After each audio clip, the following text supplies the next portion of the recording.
Dia ada MVX V3. Jadi kita nak potong punya handle. Sebelum memang banyak je.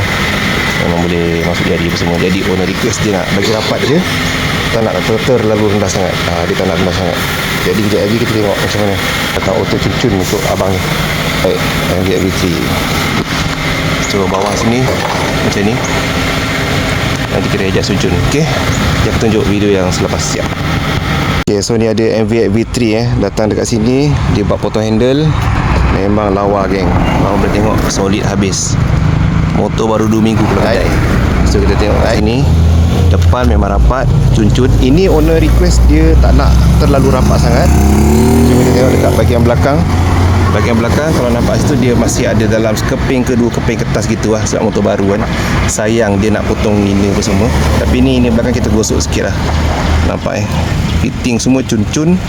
So pada korang semua jangan risau mana nak buat MVX ke apa ke, memang nampak macam ni solid geng. Okey, V3 baru. Jom kita tengok bahagian depan pula.